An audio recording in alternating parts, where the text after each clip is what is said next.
భక్తితోటి ఒక పతివ్రత దంపతి శ్రీ వెంకటేశ్వర స్వామి వారిని నిత్యము పూజ చేస్తూ ఉండేవాళ్ళు. ఇలా కొన్నాళ్ళు జరగగా పరమపావనమైన కాశీ నుంచి ఒక బ్రాహ్మణోత్తముడు ఆతిథ్యానికి వచ్చాడు వాళ్ళ ఇంటికి. ఆ దంపతులిద్దరూ అతనిని దివ్య అతిథిగా పూజించి ఆ అతిథిని వెంకటేశ్వర స్వామిగా తలిచి అతనికి సర్వ అతిథి సత్కారాలు హృదయపూర్వకంగా చేశారు. అనంతరం అతడు విశ్రాంతి తీసుకొని ఆ దంపతులిద్దరినీ కూడా తన దగ్గరకు కూర్చోమని వారి జాతకాలు పరిశీలించి చూసి, ఓ పుణ్యసాధ్వి, మీ భర్త జాతకం గోచార రీత్యా శనైశ్వరుడు క్రూరంగా ఉండటం వల్ల అపమృత్యువాత పలగలడు. దీనిని నివారించడానికి నీవు పవిత్ర హృదయంతో 7 శనివారాలు శ్రీ వెంకటేశ్వర స్వామికి భక్తి ప్రపత్తులతో శ్రీ ఏడుకొండల స్వామి వ్రతాన్ని ఆచరించు.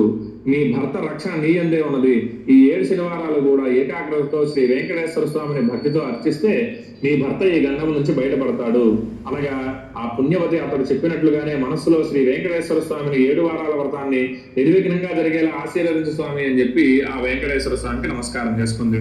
మొదటి శనివారం నాడు బ్రహ్మ ముహూర్తంలోనే లేచి స్నానం చేసి శుచి అయి పూజాపీఠాన్ని ఏర్పాటు గావించి దానిపై పసుపు రంగు వస్త్రాన్ని పరిచి తిరునామము, శంకు చక్రాలు, చిత్రపటంతో స్వామివారి చిత్రమును మరియు కలశ స్థాపన చేసి విఘ్నేశ్వరుని పూజించింది. అనంతరం శ్రీ సప్తగిరి ప్రభువుని హృదయమును ధ్యానించి సుప్రభాతం చదివి మరియు గోవిందనామాలు జపిస్తూ అత్యంత దీక్షతో శనైశ్వర స్వామిని ధ్యానించి భక్తి శ్రద్ధలతో శ్రీ వెంకటేశ్వర స్వామికి చిన్ని నైవేద్యం పెట్టి పూజ జరిపించింది. మరలా సాయంత్రం వరకు ఉపవాసం ఉండి శ్రీ వెంకటేశ్వర స్వామిని అర్చించింది. ఏడుకొండల స్వామి వారిని షోడశోపచారాలతో పూజ చేసి అష్టోత్తర శతనామాలతో పూజ జరిపి చక్కెర లడ్డూలు మహానివేదంగా గావించింది. అత్యంత భక్తి శ్రద్ధలతో శ్రీ వెంకటేశ్వర స్వామిని అర్చించింది.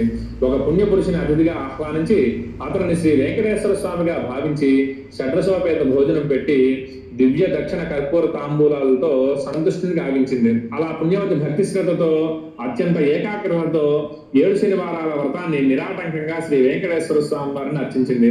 ఆ భక్తి శ్రద్ధలకు శ్రీ స్వామివారు ఆమెకు స్వప్నంలో సాక్షాత్కరించి, అంటే కలలో కనపడి, ఓ సతీ, నీ పూజకు నా మనస్సులో ఆనందం కలిగింది. అందువలన నీ భర్తకు శనైశ్వర గండం తొలగింది. అతని రాబో జన్మలో గల ఆయుష్ని ఈ జన్మలోనే సమకూర్చాను. అందువలన నీవింకా సుఖశాంతులతో దీర్ఘ సౌమంగళ్యంతో ఉందువు అన్నారు శ్రీ వెంకటేశ్వర స్వామి.